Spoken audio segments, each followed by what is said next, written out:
Hello learners, আজি আমি class 10 ইংৰাজী chapter 1 a letter to God পাৰ্টৰ প্ৰশ্ন উত্তৰসমূহ আলোচনা কৰিম। তোমালোকে প্ৰশ্নসমূহ যদি ভালদৰে লিখি লৈ পঢ়া তেনেহলে বেলেগকৈ টিউচন কৰাৰ কোনো দৰকাৰ নহব। ফাইনেল পৰীক্ষাত তোমালোকে 100% কোৱেশ্চন ইয়াৰ পৰাই কমন পাই যাবা। গতিকে ভিডিঅটো খুবেই গুৰুত্বপূৰ্ণ। তোমালোকে স্কিপ নকৰাকৈ প্ৰথমৰ পৰা শেষলৈকে ভালদৰে চাবা আৰু এতিয়ালৈকে যদি মোৰ চেনেলটো সাবস্ক্ৰাইব কৰা নাই তেনেহলে চেনেলটো সাবস্ক্ৰাইব কৰি লবা আৰু বেল আইকনটো টিপি দিবা। ঠিক আছে, এতিয়া আমি আৰম্ভ কৰিছো। প্রথমে দিয়া আছে MCQ question 1 marker. Choose the correct answer from the alternatives given below. A number, I need a 100 pesos. ইয়াত pesos শব্দটো আন্ডারলাইন করা আছে আৰু ইয়াৰ মিনিং তিনিটা ইয়াত দিয়া আছে। Currency of India, Spain, Latin America. Right answer কোনটো হ'ব? pesos মানে হৈছে লেটিন আমেৰিকাৰ টকা, গতিকে এইটো হ'ব right answer. Question number B, send me the rest since I need it very much. প্রশ্নটো 2016 আহিছিল। ইয়াত রেস্ট শব্দটো আন্ডারলাইন করা আছে আৰু মিনিং তিনিটা দিয়া আছে। ৰিল্যাক্স, ৰিমেইনিং পাৰ্ট, বি বিউটিড। এৰ ৰাইট আনসাৰ কোনটো হ'ব? Remaining part. ৰেস্ট আৰু রিমেইনিং পার্ট দুটা মানে হৈছে অবশিষ্ট অংশ। Question number C, the house the only one in the entire valley sat on the crest of a low hill. ইয়াত entire শব্দটো আন্ডারলাইন করা আছে আৰু ইয়াত তিনিটা অপশন দিয়া আছে white, whole, flat. Right answer কোনটো হ'ব? হোল। হোল এন্টায়াৰ দুটা মানে হৈছে সম্পূৰ্ণ বা গোটেই। প্ৰশ্নটো 2017 আহিছিল। Question number D, state the following statements are true or false. তলত দিয়া উক্তিসমূহ সঁচা নে মিছা লিখা। প্ৰশ্নটো 2022 আহিছিল। এক নম্বৰ দিয়া আছে লেন্সো আছে ট্ৰেডাৰ। লেন্সো এজন ব্যৱসায়ী আছিল। এটো কি হ'ব? ফলস হ'ব। দুই নম্বৰ আছে লেন্সো আছে ফাৰ্মাৰ। লেন্সো এজন কি আছিল? কৃষক আছিল, খেতিয়ক। এটো কি হ'ব? ট্ৰু। তাৰ পিছত এই নম্বৰ আছে a plague of locust would have left more than this ... What does the underline word mean? A plague of locust would have left more than this. ইয়াত locust শব্দটো আন্ডারলাইন করা আছে আৰু এই locust শব্দটোৰ অৰ্থ কি? অপশন দিয়া আছে এক number a herd of animals, দুই number a swarm of bees, তিন number a flock of birds, চাৰি নম্বৰ হৈছে a swarm of insects. locust মানে হৈছে a swarm of insects, মানে এজাক কীট পতংগৰ জাকক কি বুলি কোৱা হয়?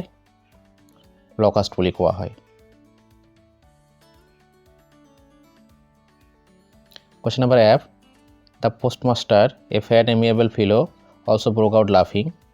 Choose from the below word that is same in meaning as amiable. ইয়াত amiable শব্দটো আন্ডারলাইন কৰা আছে আৰু amiable শব্দৰ সৈতে একে অৰ্থযুক্ত শব্দ কি আছে ইয়াত দিয়া আছে। কোনটো হ'ব ৰাইট আনসাৰ? হেটো লিখিব লাগিব। এক নম্বৰ দিয়া আছে হিউজ, দুই নম্বৰ ফ্ৰেন্ডলি, তিন নম্বৰ জেলাস, চাৰি নম্বৰ এংগ্ৰি। ইয়াত ৰাইট আনসাৰ কোনটো হ'ব? দুই নম্বৰ ফ্ৰেন্ডলি। এমিয়েবল আৰু ফ্ৰেন্ডলি দুটা মানে কি? বন্ধুত্বসুলভ। পোস্টমাস্টাৰজন কি আছিল? এজন শকত বন্ধুত্বসুলভ ব্যক্তি আছিল। Question number G, Lenso hoped for help from dash. এটো 2023 আহিছিল প্ৰশ্নটো। আনসাৰ দিয়া আছে neighbors, sons, got, wife. Right answer কোনটো হ'ব? তিন নম্বৰ got.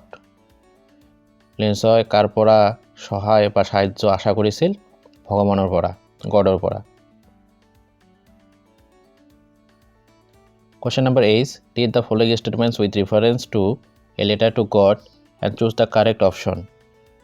তলত কেইটামান স্টেটমেন্ট দিয়া আছে। স্টেটমেন্ট কেইটা a letter to God পাঠৰ আধাৰত শুদ্ধ হ'ব নে ভুল হ'ব হেটো লিখিব লাগিব। প্ৰশ্নটো 2024 আহিছিল। Statement 1, the house in which Lenso was living was in the middle of a populous town. যেটো ঘৰত লেন্সই বসবাস কৰিছিল সেইটো ঘৰ এখন জনবহুল চহৰৰ মাজভাগত আছিল। Statement 2, Lenso was a farmer, good farmer. লেন্সো এজন ভাল কৃষক আছিল, খেতিয়ক আছিল। তো অপশ্যন দিয়া আছে 1 number statement 1 is true and statement 2 is false 1 number যেটো স্টেটমেন্ট হেটো সঁচা আৰু 2 নম্বৰ স্টেটমেন্টটো মিছা 2 নম্বৰ দিয়া আছে statement 1 is false and statement 2 is true 1 number স্টেটমেন্টটো মিছা আৰু 2 নম্বৰ স্টেটমেন্টটো সঁচা 3 number both statement 1 and statement 2 are true 1 number আৰু 2 নম্বৰ দুটা স্টেটমেন্টে সঁচা 4 number both statement 1 and statement 2 are false 1 number আৰু 2 নম্বৰ দুটা স্টেটমেন্টে কি মিছা ইয়াত রাইট আনসার কোনটা হবে 2 নম্বরটা হবে রাইট আনসার the statement 1 টো কি মিছা আৰু statement 2 টো কি সঁচা লেন্সৰ এজন কি আছিল ভাল খেতিয়ক আছিল কিন্তু লেন্সৰ ঘৰটো এখন জনবহুল চহৰত না আছিল লেন্সৰ ঘৰটো এখন নদী উপত্যকা তাৰ মানে পাহাৰৰ কি ওখ স্থানত আছিল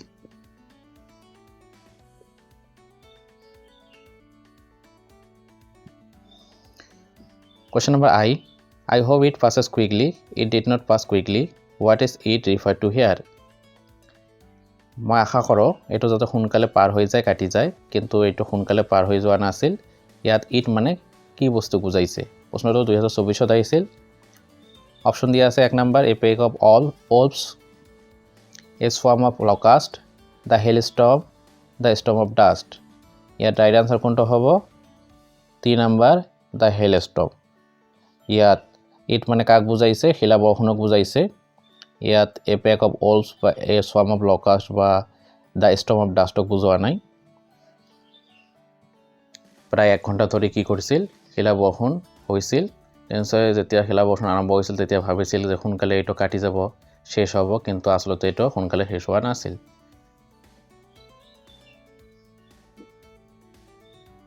Question number J What was Lenso's immediate response when he received the letter from God যেতিয়া লেন্সয় ভগৱানৰ পৰা চিঠিখন লাভ কৰিছিল তেতিয়া তেওঁ তাৎক্ষণিক প্ৰতিক্ৰিয়া কি দেখুৱাইছিল এটো 2024 ত আহিছিল প্ৰশ্নটো অপচন দিয়া আছে 1 number he began shouting at the postmaster তেওঁ পোষ্টমাষ্টাৰজনৰ ওপৰত সিংহৰা আৰম্ভ কৰিছিল 2 number he was not surprised but very angry তেওঁ আচৰিত হোৱা নাছিল পৰঞ্চ কি কৰিছিল খং কৰিছিল 3 নম্বৰ দিয়া আছে he began laughing with joy তেওঁ আনন্দত হাঁহিবলৈ আৰম্ভ কৰিছিল 4 number he was sad and silent তেওঁ দুঃখিত আৰু কি আছিল নিশ্চুপ আছিল ইয়াত ৰাইট আনসাৰ কোনটো হ'ব 2 number he was not surprised but very angry তেতিয়া লেন্সয় কি কৰিছিল ভগৱানৰ পৰা চিঠিখন লাভ কৰিছিল তেতিয়া তেওঁ আচৰিত হোৱা নাছিল বৰঞ্চ খং কৰিছিল যেহেতু তেওঁ বিচাৰিছিল 100 বা 100 পেছস টকা কিন্তু তেওঁ লাভ কৰিছিল মাত্ৰ 70 পেছস টকা গতিকে ইয়াত 2 নম্বৰটো কি হ'ব right answer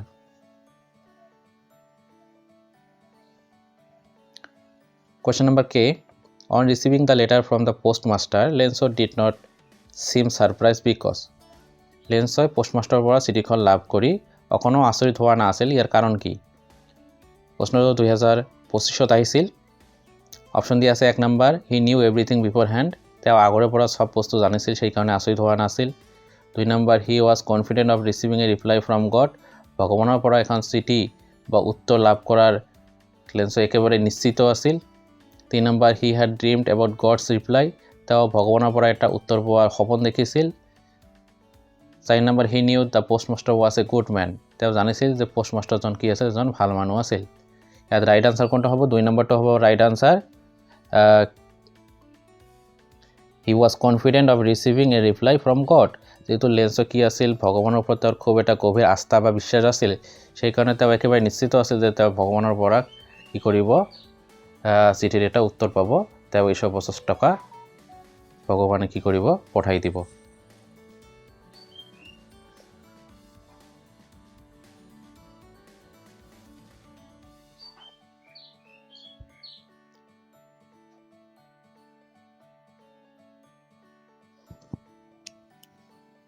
Question number L in the sentence from a letter to God which literary device is used by the author to describe the fields a letter to Godৰ পৰা তলত দিয়া বাক্যটোত কি লিটাৰী ডিভাইস ইউজ কৰা হৈছে The field was white as if covered with salt পথাৰখন বগা আছিল এনেকুৱা ভাবে যে কিহেৰে ঢকা আছিল নিমখৰে ঢকা আছিল নিমখৰে ঢকাৰ নিচিনা ঢাকি থকাৰ নিচিনা পথাৰখন কি আছিল বগা আছিল প্ৰশ্নটো 2025 ত আহিছে ইয়াত কি ধৰণৰ লিটাৰী ডিভাইস ইউজ কৰা হৈছে 1 নম্বৰ অপচন দি আছে মেটাফৰ 2 নম্বৰ আইৰনি 3 নম্বৰ সিমিলি 4 নম্বৰ পান যেতিয়া কোনো দুটা বস্তুৰ মাজত তুলনা কৰা হয় আৰু তাত কোনো বিশেষ ধৰণৰ শব্দ ব্যৱহাৰ কৰা নহয় তেতিয়া তাক কি বুলি কোৱা হয় মেটাফৰ বুলি কোৱা হয় তেতিয়া কোনো এটা বস্তু কি কৰা হয় ব্যংগ কৰা হয় তাৰ মানে তাৰ বিপৰীত অৰ্থ বুজোৱা হয় তাক আইৰনি বুলি কোৱা হয় আৰু যেতিয়া দুটা বস্তুৰ মাজত তুলনা কৰা হয় আৰু as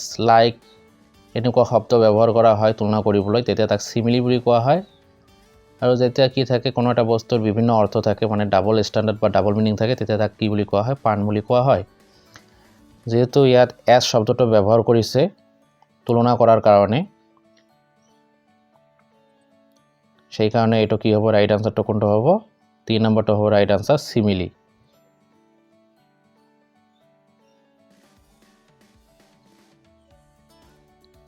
Question number M. In the story A Letter to God, what was the most likely response that the postmaster expected in Lenso's second letter to God?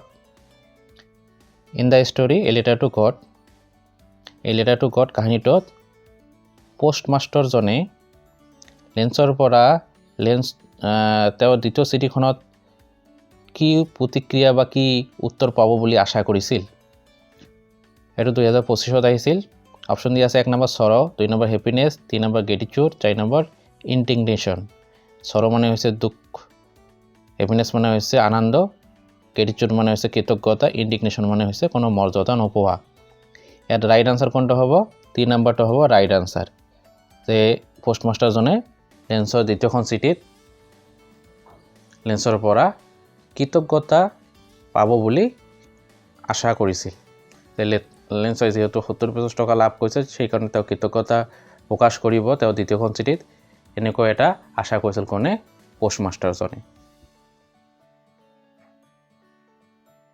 Question number N.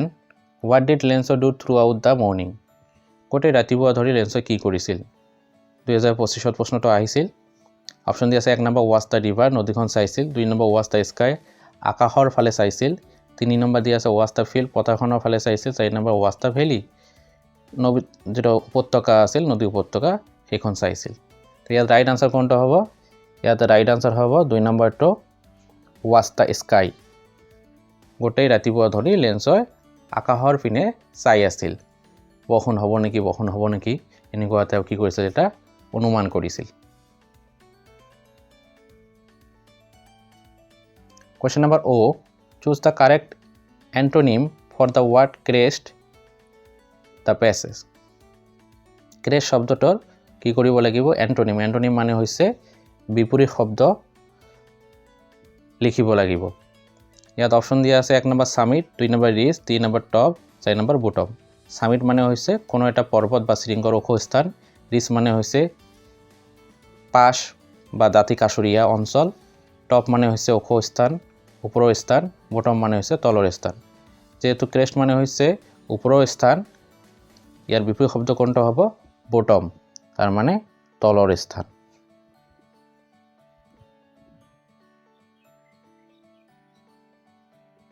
Question number P. A plague of locusts would have left more than this. Lenso made this remark as his crops were destroyed by dash. প্ৰশ্নটো 2025ত আহিছিল A plague of locusts would have left more than this. Locust পতংগৰ দ্বাৰা হোৱা এটা plague বেমাৰ হয়তো ইয়াতকৈ বেছি কিবা ৰাখি বা থৈ গলেহেঁতেন লেন্সই এই মন্তব্যটো আগবঢ়াইছিল যেতিয়া তেওঁৰ কি হৈছিল শস্য পথাৰখন ধ্বংস হৈ গৈছিল তেওঁৰ শস্য পথাৰখন কিহৰ দ্বাৰা ধ্বংস হৈছিল অপশন দিয়া আছে 1 নম্বৰ এ ল্যান্ডস্লাইড মানে মাটিৰ অৱক্ষয় পাহাৰ পৰ্বত ভাঙি পৰা 2 নম্বৰ এ হেলস্টৰ্ম শিলা বৰষুণৰ দ্বাৰা 3 নম্বৰ এ ড্ৰট খৰাং বতৰৰ দ্বাৰা 4 নম্বৰ এ ফ্লাড বানপানীৰ দ্বাৰা ইয়াৰ ৰাইট আনসাৰ কোনটা হ'ব 2 নম্বৰটো হ'ব ৰাইট আনসাৰ এ হেলস্টৰ্ম শিলা বৰষুণ হোৱাৰ কাৰণে লেন্সৰ যিখন কি আছিল শস্য পথাৰ আছিল এখন গোটেই ধ্বংস হৈ গৈছিল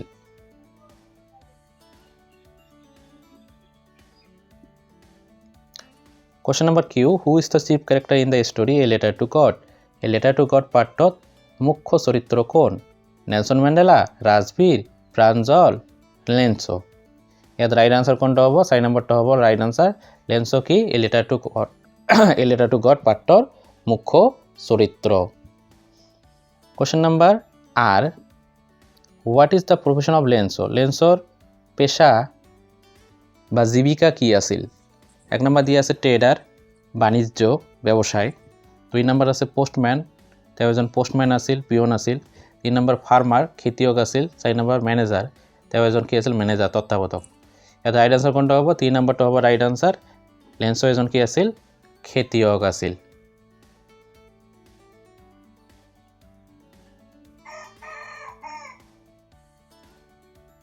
Question number S. Lenso cultivated dash. Lensoy কিহৰ খেতি কৰিছিল?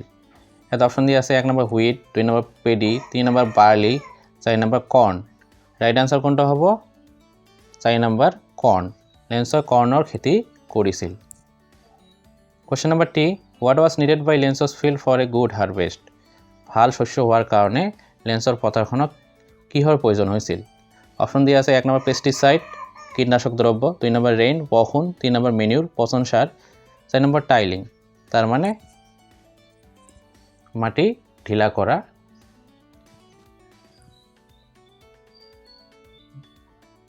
তো ইয়াত রাইট আনসার কোনটা হবে 2 নম্বরটা হবে রাইট আনসার রেইন বহন হলে কি হলে হেতেন লেন্সর শস্য পথাৰখনৰ শস্য খুব ভাল হলে হেতেন Question number U. Lenso compared the big drops of rain with. Lenso বৰষুণৰ ডাঙৰ টপালবোৰক কিহৰ লগত তুলনা কৰিছিল? অপচন দিয়া আছে 1 নম্বৰ 5 cent pieces 5 টকা 2 নম্বৰ 10 cent pieces 10 cent টকা 3 নম্বৰ 2 cent pieces 2 cent টকা 4 নম্বৰ 20 cent pieces 20 cent টকা ইয়াত ৰাইট আনসাৰ কোনটো হ'ব 2 নম্বৰটো হ'ব ৰাইট আনসাৰ 10 cent pieces লেন্সৰ ডাঙৰ বৰষুণৰ টপালবিলাকক 10 টকাৰ মুদ্ৰাৰ লগত কি কৰিছিল তুলনা কৰিছিল Question number V Lenso compare the little drops of rain with Lenso সৰু বৰষুণৰ টপালবিলাকক কিহৰ লগত তুলনা কৰিছিল অপচন দিয়া আছে 1 নম্বৰ 5 cent pieces 5 টকীয়া মুদ্ৰা 2 নম্বৰ 10 cent pieces 10 টকীয়া মুদ্ৰা 3 নম্বৰ 2 cent pieces 2 টকীয়া মুদ্ৰা 4 নম্বৰ 20 cent pieces 20 টকীয়া মুদ্ৰা ইয়াত ৰাইট আনসাৰ কোনটো হ'ব ইয়াত 1 নম্বৰটো হ'ব ৰাইট আনসাৰ 5 cent pieces লেন্সই বহনৰ সৰু টপালবিলাকক 5 টকীয়া মুদ্ৰাৰ লগত তুলনা কৰিছিল আৰু ডাঙৰবিলাকক 10 টকীয়া মুদ্ৰাৰ লগত তুলনা কৰিছিল Question number W Why did Lenso need money লেন্সৰ কিয় টকাৰ প্ৰয়োজন হৈছিল অপচন দিয়া আছে 1 নম্বৰ to buy a pair oxen এজৰ গৰু কিনিবলৈ সাৰ গৰু কিনিবলৈ টকাৰ প্ৰয়োজন হৈছিল 2 নম্বৰ to save his family from the pangs of hunger খুদাৰ তাৰণা বা যন্ত্ৰণাৰ পৰা তেওঁৰ পৰিয়ালৰ মানুহক বচাবলৈ লেন্সৰ টকাৰ প্ৰয়োজন হৈছিল ইয়াত পাংছ মানে হৈছে যন্ত্ৰণা বা তাৰণা 3 নম্বৰ হৈছে to buy paddy fields paddy seeds ধানৰ বীজ কিনিবলৈ লেন্সক টকাৰ প্ৰয়োজন হৈছিল 4 নম্বৰ to enroll his children to school তেওঁৰ ল'ৰা ছোৱালীবিলাকক স্কুলত নাম লগাবলৈ ভৰ্তি কৰাবলৈ টকাৰ প্ৰয়োজন হৈছিল তো রাইট আনসার কোনটা হবে 2 নম্বরটা হবে right answer to save his family from the pangs of hunger তার পৰিয়ালৰ মানুহখিনিক ক্ষুধাৰ যন্ত্ৰণাৰ পৰা বচাবলৈ লেন্সক কি হৈছিল টকাৰ প্ৰয়োজন হৈছিল লগতে তেওঁ যাতে নতুন শস্য ৰোপণ কৰি যেতিয়ালৈকে তাৰ ফসল বা তাৰ হাৰভেস্ট নাহে তেতিয়ালৈকে জীয়াই থাকিব পাৰে সেই কাৰণে লেন্সক কি হৈছিল টকাৰ প্ৰয়োজন হৈছিল Question number X How much money was the postmaster able to arrange কিমান টকা পোষ্টমাষ্টাৰ জনে আয়োজন কৰিবলৈ এৰেঞ্জ কৰিবলৈ সক্ষম হৈছিল অপচন দিয়া আছে 70 pesos 100 pesos 170 pesos 75 pesos right answer কোনটো হ'ব 1 নম্বৰটো হ'ব ৰাইট আনসাৰ 70 pesos 70 pesos টকা পোষ্টমাষ্টাৰ জনে সংগ্ৰহ কৰিবলৈ বা এৰেঞ্জ কৰিবলৈ সক্ষম হৈছিল Question number Y Lenso compare the quantum of damage with ক্ষতিসাধনৰ পৰিমাণক লেন্সে কিহৰ লগত তুলনা কৰিছিল অপচন দিয়া আছে 1 নম্বৰ অ্যাটাক বাই মাইস ইন্দুৰৰ দ্বাৰা হোৱা আক্ৰমণ 2 নম্বৰ অ্যাটাক বাই এস্প্ৰছ ঘনচিৰিকা চৰাইৰ দ্বাৰা হোৱা আক্ৰমণ 3 নম্বৰ প্লেগ অফ লকাষ্ট কীট পতংগৰ দ্বাৰা হোৱা প্লেগ বেমাৰৰ লগত 4 নম্বৰ দিয়া আছে নন অফ দ্য এভব এটাও নহয় এর রাইট আনসার কোনটা হবে 3 নম্বরটো রাইট আনসার হবে প্লেগ অফ লকাষ্ট লেন্সৰ খেতি পথাৰখনৰ যি ক্ষতিসাধন হৈছিল তাক তেওঁ কিহৰ লগত তুলনা কৰিছিল প্লেগ অফ লকাষ্ট কীট পতংগ লকাষ্ট নামৰ এবিধ কি আছে পতংগ তাৰ দ্বাৰা যে প্লেগ বেমাৰ হয় তাৰ লগত তুলনা কৰিছিল লেন্সৰ খেতি পথাৰখনৰ হোৱা ক্ষতিসাধনক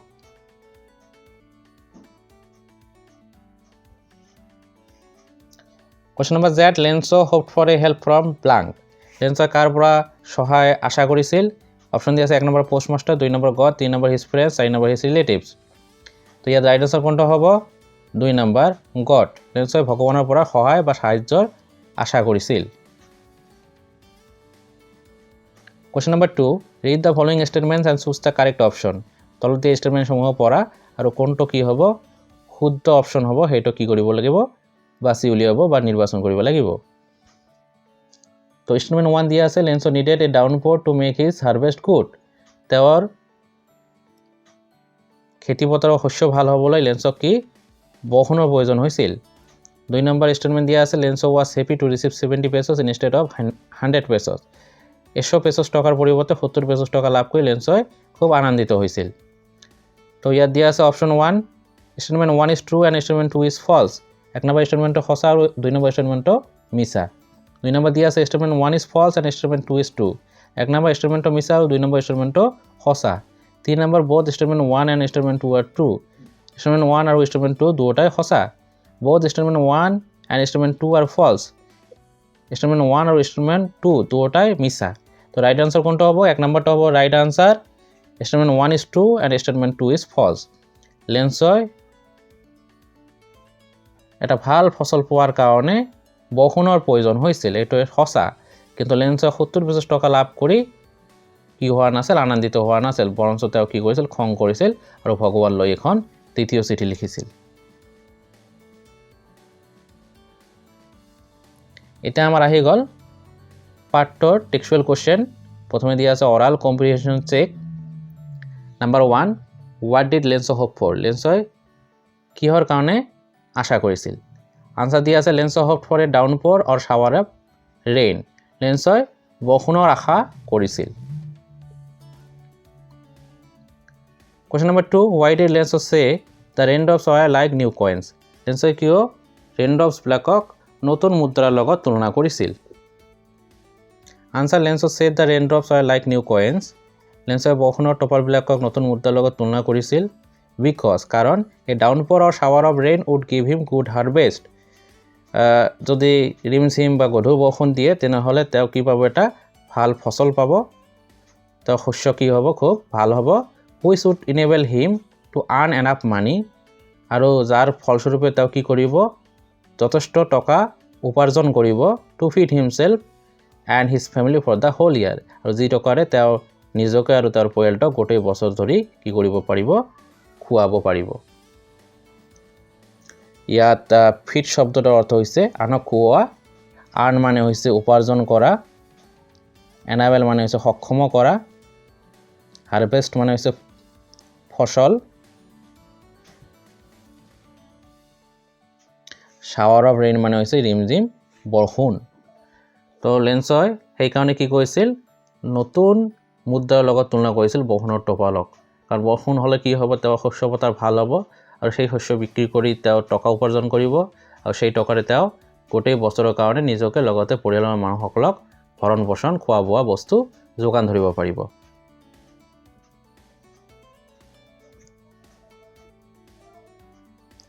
Question number 3 How did the rain change what happened to Lenso's field বৰষুণ কেনেকৈ পৰিৱৰ্তন হৈ গৈছিল লেন্সৰ পথাৰখনৰ কি হৈছিল answer suddenly the rain changed into hailstorm হঠাতে বৰষুণ শিলা বৰষুণত কি হৈছিল পৰিৱৰ্তন হৈছিল the corn of Lenso's field was totally destroyed লেন্সৰ পথাৰৰ কৰ্ণ কি হৈছিল সম্পূৰ্ণৰূপে ধ্বংস হৈ গৈছিল not a leaf remained on the trees গছত কোনো পাত নাছিল and the flowers were gone from the plants আৰু কোনো গছতে কি নাছিল ফুল নাছিল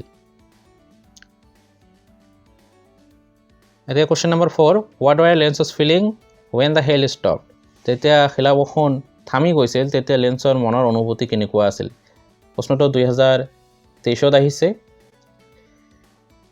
আনসাৰ কি দিয়া আছে when the hail stopped Lenso's soul was filled with sadness তেতিয়া বৰষুণ শিলা বৰষুণ থামি গৈছিল তেতিয়া লেন্সৰ যেটো মন হেতু কিহেৰে ভৰি পৰিছিল বিষাদেৰে ভৰি পৰিছিল, দুখেৰে ভৰি পৰিছিল। He stood in the middle of his field and told his sons that a plague of locusts would have left more than that the hail had left nothing. তেওঁ তেওঁৰ পথাৰখনৰ মাজভাগত থিয় হৈছিল আৰু পুত্ৰসকলক কৈছিল যে লকাষ্ট পতংগৰ দ্বাৰা হোৱা প্লেগ বেমাৰৰ হয়তো শিলাবৰষুণতকৈ বেছি কিবা থৈ গ'লেহেঁতেন, কিন্তু শিলাবৰষুণে সিহঁতৰ কাৰণে একো এৰি থৈ যোৱা নাছিল, সবখিনিকে ধ্বংস কৰি পেলাইছে।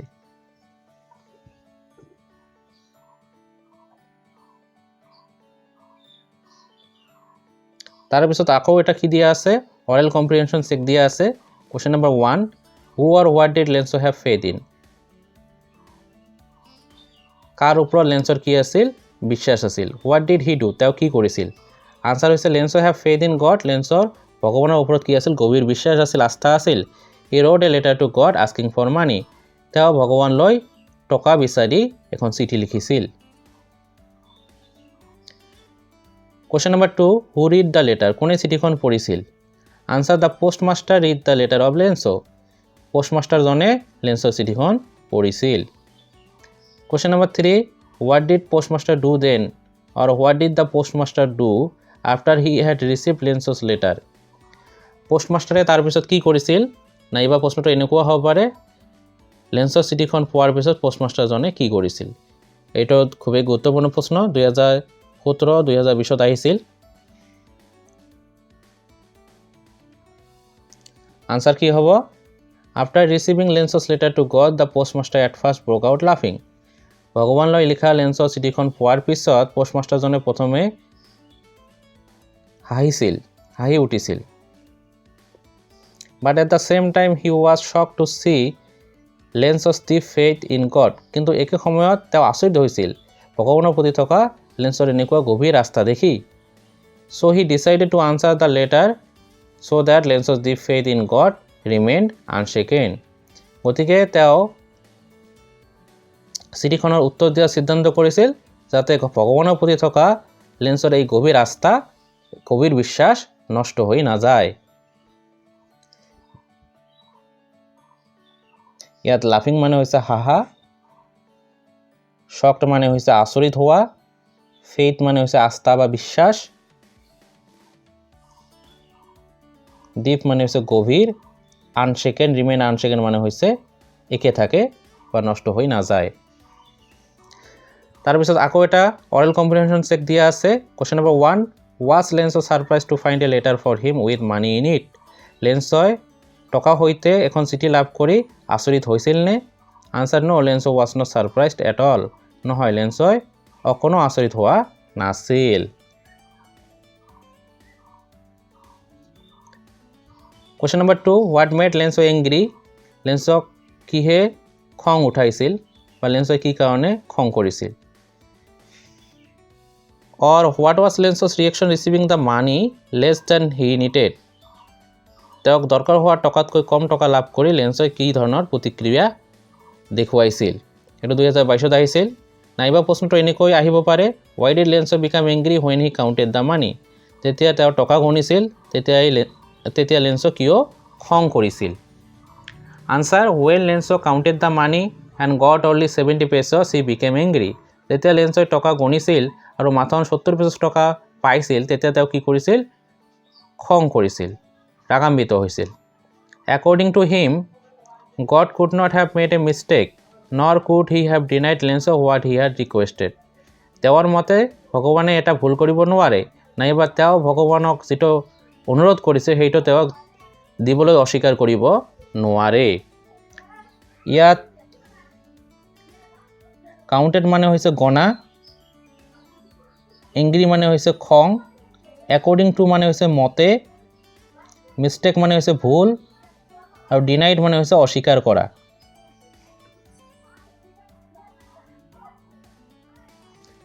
তাৰপিছত আছে থিংকিং এবাউট দ্য টেক্সট।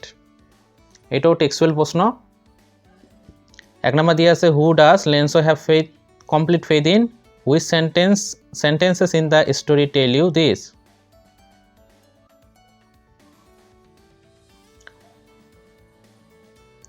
কাৰ ওপৰত লেঞ্চৰ গভীৰ কি আছিল? বিশ্বাস আছিল, সম্পূৰ্ণ বিশ্বাস আছিল।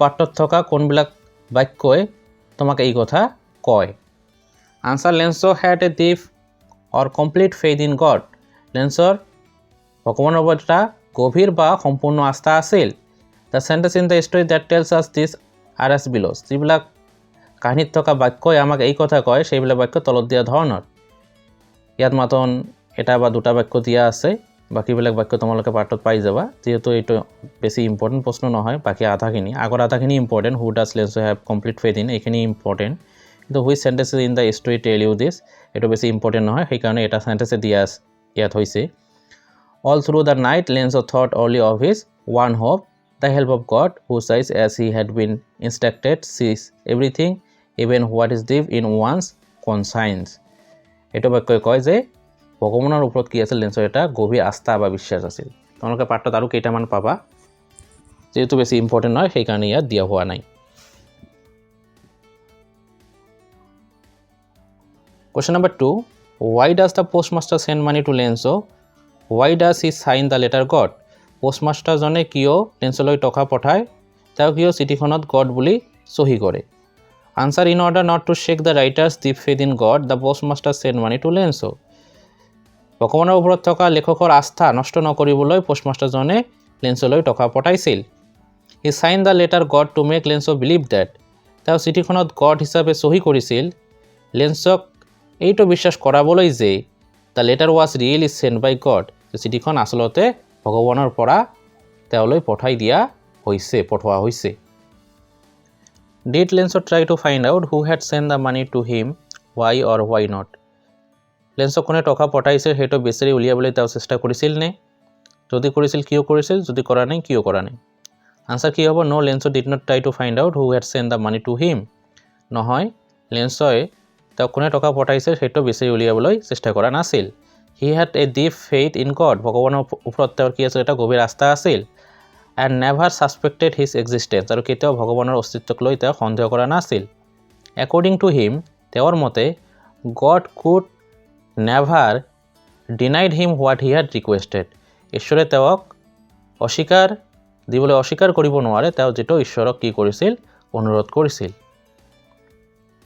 তো এইটো হৈ গ'ল এতিয়া question number 4 What does Lenso think has taken the rest of the money What is the irony in the situation ইয়াত what নহব এটো ভুল হৈছে এটো কি হ'ব who কোনে বাকি টকা লৈছে বুলি লেন্সই ভাবিছিল এই ক্ষেত্ৰত আইৰনিটো কি answer Lenso thinks the post office employees have taken the rest of the money লেন্সই ভাবিছিল যে পোষ্ট অফিচৰ এমপ্লয়ি বিলাকে বাকিখিনি টকা চুৰি কৰিছিল but they are the people who send money to Lenso কিন্তু সিহঁত হৈছে সেই সকল ব্যক্তি যিয়ে লেন্সক কি কৰিছিল টকা পঠাইছিল He suspects those who help him. লেন্সই সেই সকল ব্যক্তিক সন্দেহ কৰিছিল যি সকল ব্যক্তিয়ে আসলতে তেওঁ কি কৰিছিল সাহায্য কৰিছিল This is the irony in the situation. এইটো হৈছে এই ঘটনাত এই পৰিস্থিতিত আইৰনি লেন্সই সেই সকল ব্যক্তিক সন্দেহ কৰিছিল যি সকলে তেওঁ কি কৰিছিল টকা পঠাইছিল গতিকে এইটো হৈছে আইৰনি মানে হৈছে কোনো এটা বস্তুৰ বিপৰীত বুজোৱা তাৰমানে অসমীয়াত ইয়াক ব্যংগ বা তামসা বুলি কয় এতিয়া 5 নম্বৰ কোৱেশ্চন দিয়া আছে Are there people like Lenso in the real world? বাস্তৱ পৃথিৱীত লেন্সৰ নিচিনা মানুহ আছে নেকি What kind of a person would you say he is? লেন্সো কেনেকুৱা ধৰণৰ মানুহ বুলি তুমি কবা You may select appropriate words from the box to answer the question.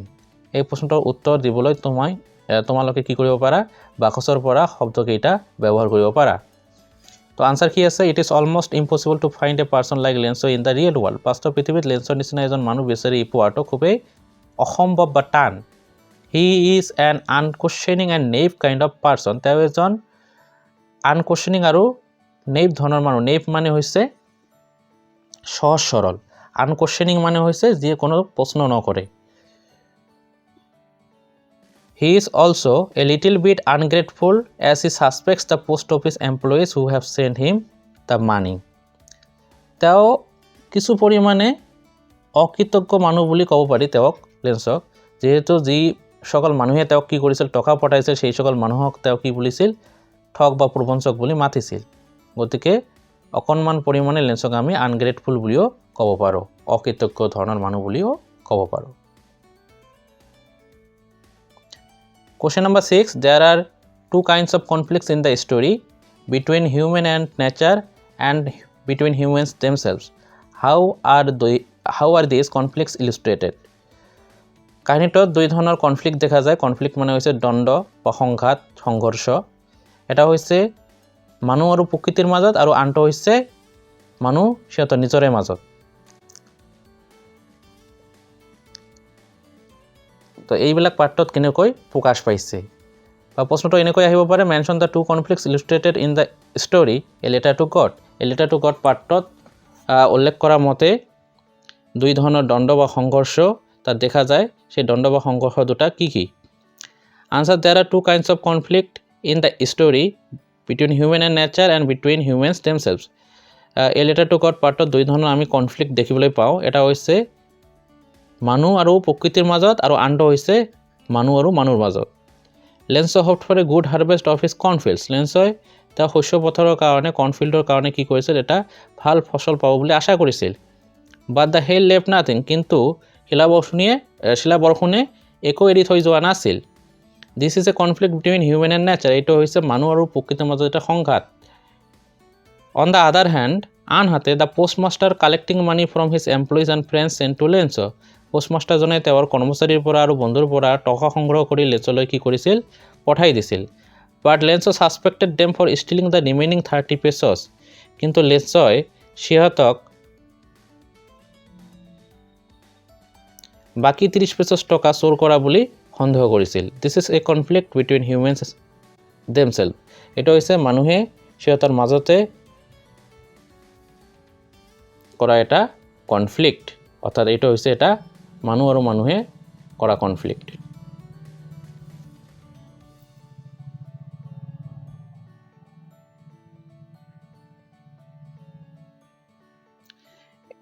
এতিয়া আমি এডিশ্যনেল ডেছক্ৰিপটিভ টাইপ কুৱেশ্যন এইবিলাক আলোচনা কৰিম। খুবেই ইম্পৰ্টেণ্ট, তোমালোকে ভিডিঅ'টো স্কিপ নকৰিবা। Question number 1, who wrote the lesson a letter to God, or who is the author of the lesson a letter to God. A letter to God পাৰ্টটো কোনে লিখিছিল বা এ লেটাৰ টু গড পাৰ্টৰ লেখক কোন? Answer, G.L. Fuentes is the author of the lesson a letter to God. A letter to God পাৰ্টৰ লেখক হৈছে G.L. Fuentes. Question number 2, who was Lencho or what was Lencho by profession. Lencho কোন আছিল বা পেছাত Lencho কি আছিল? Answer কি? Lencho was a farmer. Lencho এজন কি আছিল? খেতিয়ক আছিল। লেঞ্চো কি আছিল? এজন খেতিয়ক আছিল। Question number 3, what is the main profession of Lencho. লেঞ্চৰ মূল প্ৰধান পেছা বা জীৱিকা কি আছিল? প্ৰফেশ্যন মানে হৈছে পেছা বা জীৱিকা। ইয়াত ৰাইট আনচাৰ হ'ব, the main profession of Lencho is cultivation. লেঞ্চৰ মূল পেছা বা জীৱিকা কি আছিল? কাল্টিভেশ্যন, তাৰ মানে কৃষি। Question number 4, where did Lencho live. Lencho ক'ত বসবাস কৰিছিল? Or where was Lencho's house situated or located. লেঞ্চৰ ঘৰটো ক'ত আছিল? প্ৰশ্নটো 2016 আহিছিল। Answer, Lencho's only house was situated on the top of a low' hill. এখন ল' হিলৰ ওপৰৰ স্থানত লেঞ্চৰ একমাত্ৰ ঘৰটো কি আছিল? অৱস্থিত আছিল। টপ মানে হৈছে ওপৰৰ স্থান, চিচুৱেটেড মানে হৈছে অৱস্থিত। Name the only farmer who lived on the crest of a low' hill. এখন ল' হিলৰ ওপৰৰ স্থানত বসবাস কৰা একমাত্ৰ কৃষকজন কোন আছিল? Answer, the only farmer who lived on the crest of a low' hill was Lencho. এখন ল' হিলৰ ওপৰৰ স্থানত বসবাস কৰা একমাত্ৰ খেতিয়ক বা কৃষকজন আছিল কোন? লেঞ্চো। ইয়াত ক্ৰেষ্ট মানে হৈছে টপ, ওপৰৰ স্থান। Question number 6, how many houses were there in the entire valley where Lencho live. য'ত লেঞ্চোই বসবাস কৰিছিল সেই গোটেই নদী উপত্যকাখনত কেইটা ঘৰ আছিল? Answer, there was only one house in the entire valley where Lencho live. লেঞ্চোই বসবাস কৰা একমাত্ৰ উপত্যকাখনত ঘৰটো আছিল তেওঁৰ নিজৰেই, মানে মাথন এটা ঘৰেই সেই নদী উপত্যকাখনত আছিল। Question number 7, what was the only thing the earth needed. Lencho শস্য পথাৰখনক প্ৰয়োজন হোৱা একমাত্ৰ বস্তুটো কি আছিল? এইটো 2016 আহিছে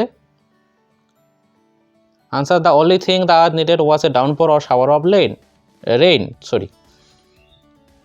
পৃথিৱীক প্ৰয়োজন হোৱা লেন্সৰ শস্যপথাক প্ৰয়োজন হোৱা একমাত্ৰ বস্তু আছিল কি বৰষুণ ৰিমঝিমেই হওক বা গধুৰ বৰষুণেই হওক বৰষুণৰ প্ৰয়োজন হৈছিল question number 8 what did Lenzo do throughout the morning গোটেই ৰাতিপুৱা ধৰি লেন্সে কি কৰিছিল এইটো 2018 আহিছে answer throughout the morning Lenzo did nothing but saw the sky towards the northeast গোটেই ৰাতিপুৱা ধৰি লেন্সে একো কাম কৰা নাছিল অকল উত্তৰ পূব পিনে আকাশৰ ফালে চাই আছিল ইয়াত নৰ্থ ইষ্ট মানে হৈছে উত্তৰ পূব টুৱাৰ্ডছ মানে হৈছে ফালে আৰু স্কাই মানে হৈছে আকাশ question number 9 what was prepared by the woman in the lesson a letter to God or what was Lenzo's wife preparing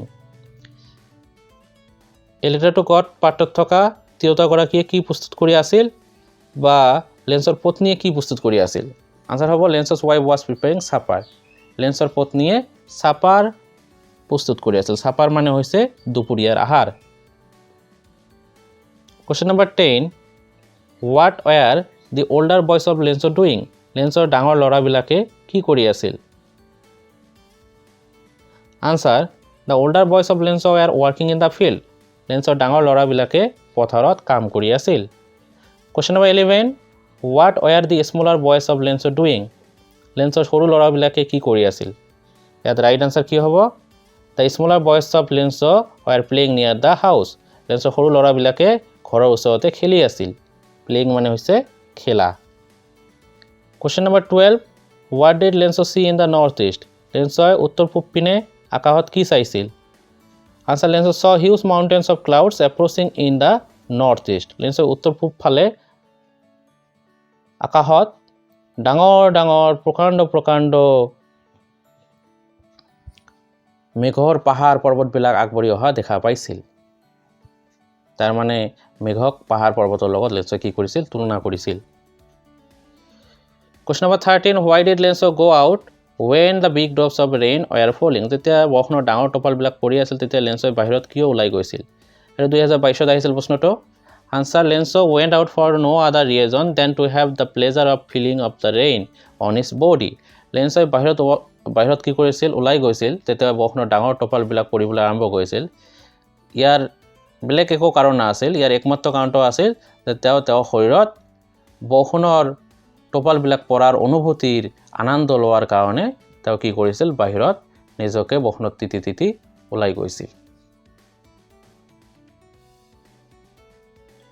Question number 14 why did the boys of Lenzo run out exposing themselves to the rain বৰষুণত তিতি লেন্সৰ ল'ৰাবিলাকে কিয় বাহিৰত দৌৰি গৈছিল answer exposing themselves to the rain the boys of Lenzo ran out to collect the frozen pearls of hailstones লেন্সৰ ল'ৰাবিলাকে বৰষুণত তিতি বাহিৰত দৌৰি ওলাই গৈছিল কিহৰ কাৰণে শিলা বৰষুণৰ যিবিলাক কি আছিল গোট মৰা বৰফৰ টুকুৰা আছিল সেইবিলাক সংগ্ৰহ কৰিবলৈ লেন্সৰ ল'ৰাবিলাকে দৌৰি গৈছিল ইয়াত হেইলস্টোন মানে হৈছে শিলা বৰষুণ ফ্ৰোজেন মানে হৈছে গোট মৰা পিয়ালছ মানে হৈছে বৰফৰ টুকুৰা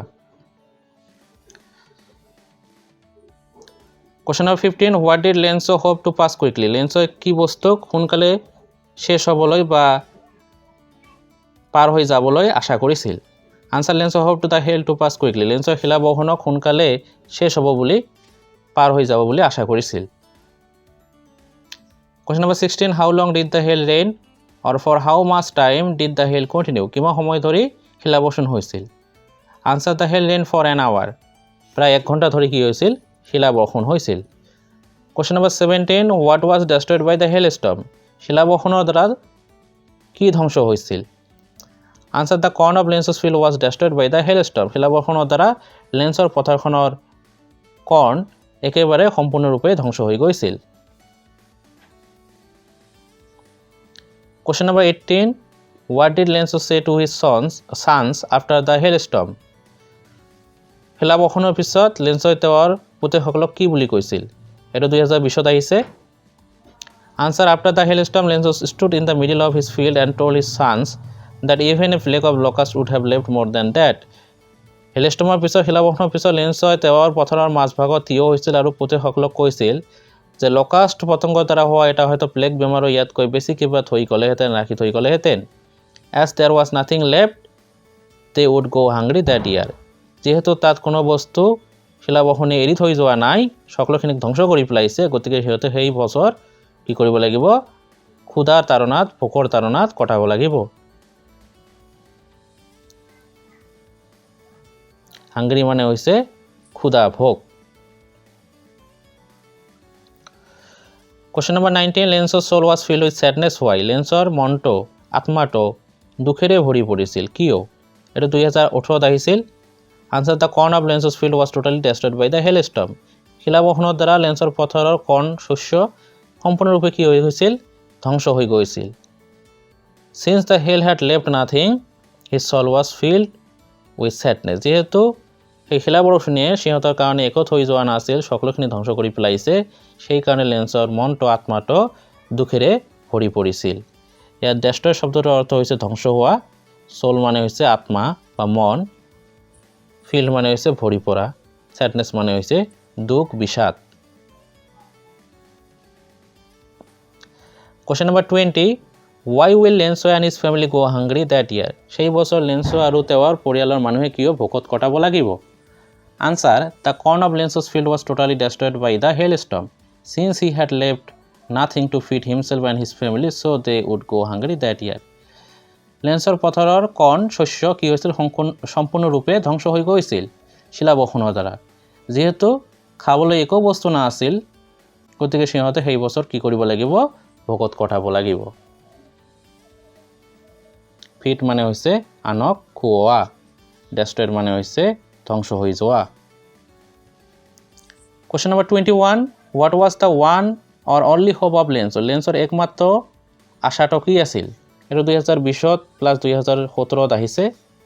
Answer, Lenso's only one hope was help from God. লেন্সৰ একমাত্ৰ আশাটো আছিল ভগৱানৰ পৰা সহায় পাব বুলি তেওঁ ভাবিছিল। Question number 22, Lenso was an ox of man. What does the writer mean to say through this statement? লেন্সো মানুহৰূপী এগৰাকী কি আছিল? ষাঁড়গৰু আছিল। এই ষ্টেটমেণ্টৰ দ্বাৰা লেখকে আমাক কি বুজাবলৈ চেষ্টা কৰিছে বা কি ক'বলৈ চেষ্টা কৰিছে? Answer, লেন্সো was an ox of man. লেন্সোই মানুহৰূপী এগৰাকী কি আছিল? ষাঁড়গৰু আছিল। This statement means Lenso was a hard working farmer. এই কথাটো কয় যে লেন্সো এজন কি আছিল? খুবেই কঠোৰ পৰিশ্ৰমী খেতিয়ক আছিল। He worked hard in his field like an animal. তেওঁ জন্তু নিচিনাকৈ তেওঁৰ পথাৰত কাম কৰিছিল, কঠোৰ পৰিশ্ৰম কৰিছিল। But still he knew how to write. তথাপি তেওঁ লিখিবলৈ জানিছিল।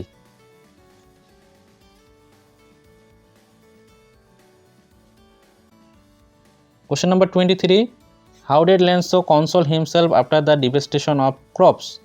শস্য পথাৰ ধ্বংস হৈ যোৱাৰ পিছত লেন্সোই নিজকে কিদৰে সান্তনা দিয়ে? কনসল মানে হৈছে সান্তনা, ডেভাস্টেশন মানে হৈছে ধ্বংস, ক্রপস মানে হৈছে শস্য। After the devastation of crops, Lenso consoled himself and his family, saying that they need not to be so upset even though that was a total loss. শস্য পথাৰ ধ্বংস হৈ যোৱাৰ পিছত লেন্সোই তেওঁক নিজকে আৰু পৰিয়ালৰ মানুহক সান্তনা দিছিল। এই কথা কৈ যে যদিও সেইটো এটা কি সম্পূৰ্ণ লোকচান আছিল, ক্ষতি আছিল, তথাপি সিহঁতে দুখ কৰিবলগীয়া কোনো কথা নাই। No one die of hunger as God would surely help them. কোনো মানুহে ভোকত নমৰিব, যিহেতু ভগৱানে সিহঁতক নিশ্চয় কি কৰিব? সহায় কৰিব। ইয়াত আপছে শব্দটোৰ অৰ্থ হৈছে মৰ্মাহত হোৱা, দুখ কৰা।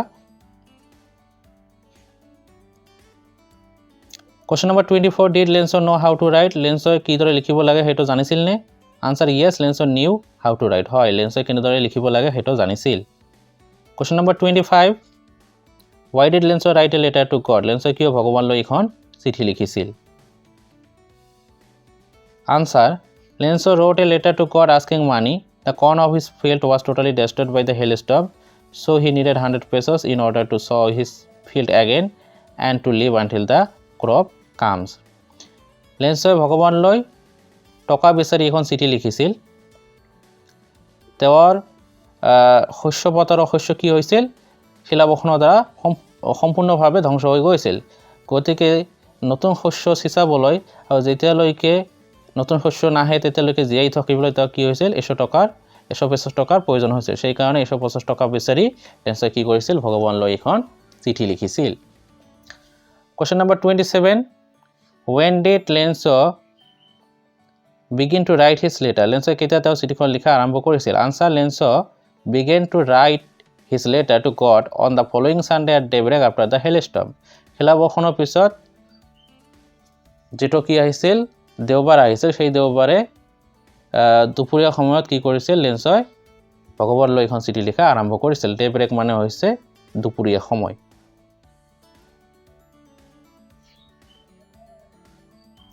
Question number 27 What did Lenso write in his first letter to God বা অকল লেটাৰ থাকিব পাৰে লেন্সই ভগৱানলৈ লিখা তেওঁৰ প্ৰথম চিঠিখনত কি লিখিছিল এটা 2019 ত আহিছিল প্ৰশ্নটো Answer Lenso wrote in his letter to God asking God to give him 100 pesos in order to sow his field again.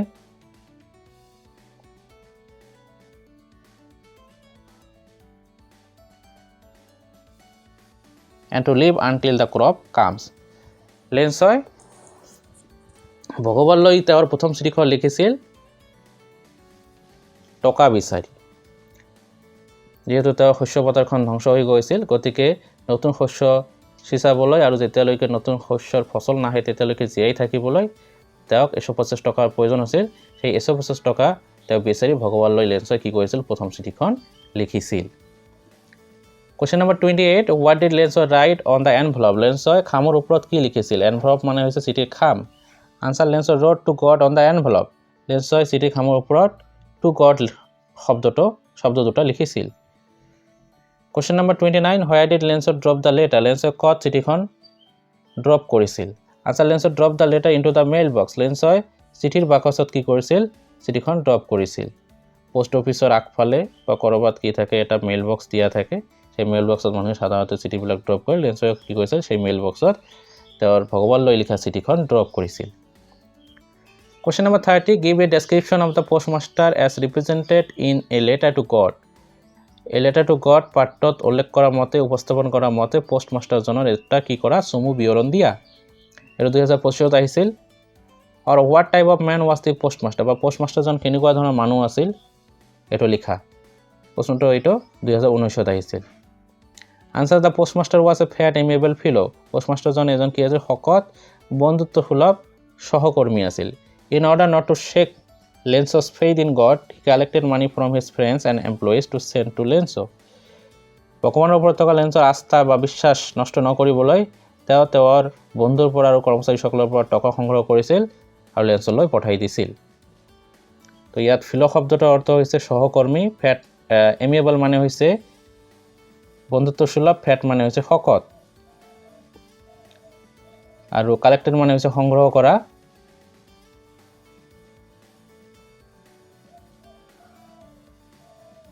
Question number 31 How many pesos did Lenso ask from God? ভগৱানৰ পৰা লেন্সই কিমান পেছস টকা বিচাৰিছিল Answer Lenso asked for 100 pesos from God ভগৱানৰ পৰা লেন্সই কিমান পেছস টকা বিচাৰিছিল 100 পেছস টকা বিচাৰিছিল 100 পেছস 100 পেছস টকা Question number 32 What did the postmaster do to keep Lenso's faith in God intact? ভগৱানৰ ওপৰত থকা লেন্সৰ বিশ্বাস নষ্ট নহবলৈ একে থাকিবলৈ পোষ্টমাষ্টাৰজনে কি কৰিছিল ইনটেক্ট মানে হৈছে একে থকা বা বৰ্তি থকা আনসাৰ কি the postmaster decided to answer the letter to keep Lenso's faith in God intact ভগৱানৰ ওপৰত থকা লেন্সৰ আস্থা বা বিশ্বাস নষ্ট নহবলৈ একে থাকিবলৈ বৰ্তাই ৰাখিবলৈ কি কৰিছিল পোষ্টমাষ্টাৰজনে চিঠিৰ উত্তৰ দিবলৈ কি কৰিছিল সিদ্ধান্ত কৰিছিল he collected money and sent to Lenso তেওঁ টকা সংগ্ৰহ কৰিছিল আৰু ইয়াক লেন্সলৈ পঠাই দিছিল Question number 33 How did the postmaster collect the money to send to Lenso লেন্সলৈ পঠাবলৈ পোষ্টমাষ্টাৰজনে কেনেকৈ টকা সংগ্ৰহ কৰিছিল Answer The postmaster asked for money from his employees he himself gave part of his salary and several friends of him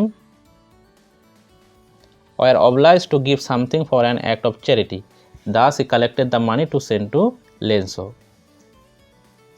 লেন্সই তেওঁৰ নিজৰ দৰমহাৰ আধা অংশ তেওঁৰ বন্ধুবৰ্গৰ পৰা আৰু পোষ্ট অফিচৰ কৰ্মচাৰীসকলৰ পৰা কি কৰিছিল টকা সংগ্ৰহ কৰিছিল কাৰোবাক হয়তো তেওঁ দান হিচাপে কিবা দিবলৈও বাধ্য কৰাইছিল আৰু এইদৰে তেওঁ টকা সংগ্ৰহ কৰি কি কৰিছিল লেন্সলৈ পঠাই দিছিল আৰু তেওঁক সহায় কৰিছিল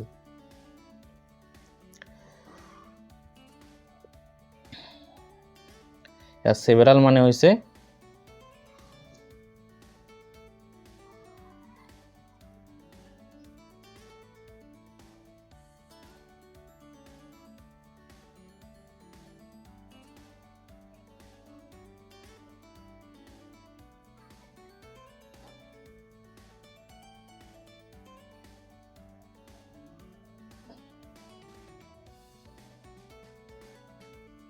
ইয়াত সেভাৰাল মানে হৈছে বহুতো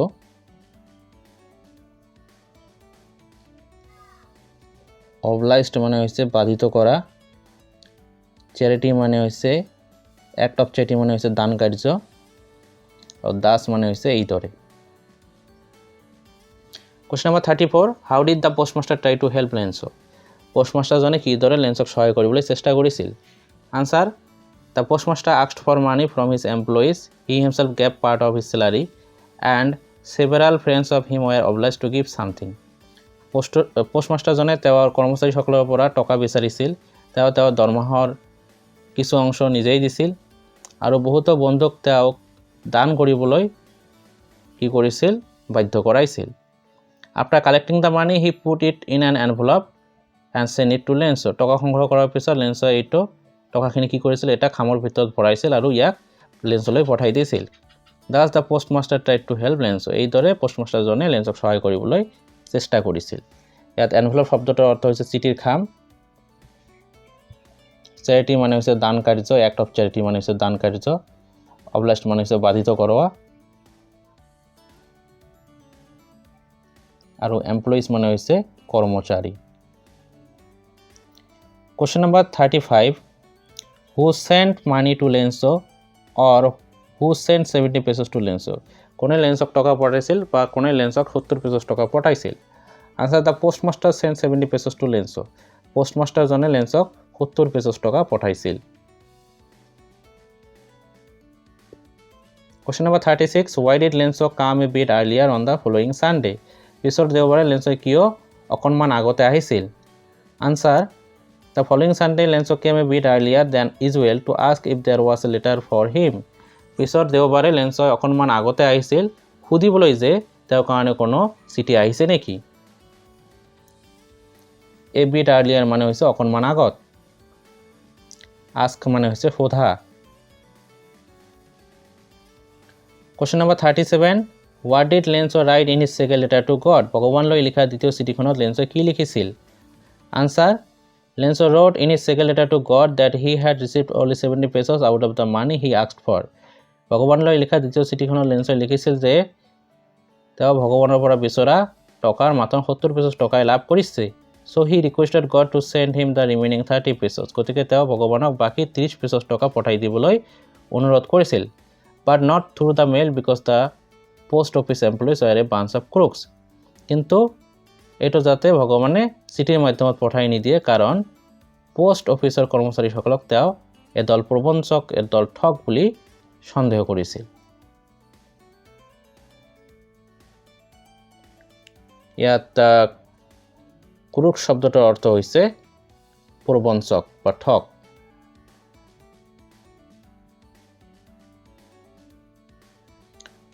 Question number 38 What made Lenso think that the post office employees were a bunch of crooks? কিয়ৰ কাৰণে লেন্সই পোষ্ট অফিচৰ কৰ্মচাৰীসকলক এদল ঠগ বুলি ভাবিছিল প্ৰশ্নটো 2016 আহিছিল আৰু why did Lenso call the post office employees a bunch of crooks? কিয় লেন্সই পোষ্ট অফিচৰ কৰ্মচাৰীসকলক এদল প্ৰবঞ্চক বুলি কৈছিল Answer Lenso received only 70 pesos out of the money that he had asked from God. ভগৱানৰ পৰা বিচৰা টকাৰ মাত্ৰ 70 pesos টকাই লেন্সই লাভ কৰিছিল He suspected that the remaining 30 pesos was stolen by the post office employees since he received the money through the mail. তেওঁ সন্দেহ কৰিছিল যে বাকি 30 pesos টকা পোষ্ট অফিচৰ কৰ্মচাৰীসকলে হয়তো চুৰি কৰিছে যেহেতু তেওঁ টকাখিনি চিঠিৰ মাধ্যমত লাভ কৰিছিল So he called them a bunch of crooks. গতিকে তেওঁ পোষ্ট অফিচৰ কৰ্মচাৰীসকলক এদল ঠগ বুলি কৈছিল প্ৰবঞ্চক বুলি কৈছিল ইয়াত ক্ৰুক শব্দটোৰ অৰ্থ হৈছে প্ৰবঞ্চক বা ঠগ আৰু সাসপেক্টেড মানে হৈছে সন্দেহ কৰা Question number 39 Why did Lenzo send his second letter to God? লেঞ্চই ভগৱানলৈ কিয় তেওঁৰ দ্বিতীয় চিঠিখন পঠাইছিল? Answer. Lenzo wrote a second letter to God because he received only 70 pesos out of the money that he had asked for. ভগৱানলৈ লেঞ্চই দ্বিতীয় এখন চিঠি পঠাইছিল কাৰণ তেওঁ ভগৱানৰ পৰা বিচৰা টকাৰ মাত্ৰ 70 পেছছ টকাহে লাভ কৰিছিল। He needed the rest of the money very much. বাকী 30 পেছছ টকা তেওঁৰ খুবেই প্ৰয়োজন আছিল। He thought that the post office employees had stolen the rest of the money. তেওঁ ভাবিছিল সম্ভৱতঃ পোষ্ট অফিচৰ কৰ্মচাৰীসকলে বাকী 30 পেছছ টকা চুৰি কৰিছিল। Question number 40. Now we are really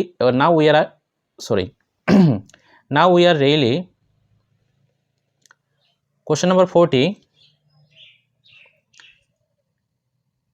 Now we are really going to get some water, woman. Who is the woman being referred to? ইয়াত woman শব্দটোৱে কাক বুজাই আছে? Answer. The woman is being referred to Lenzo's wife.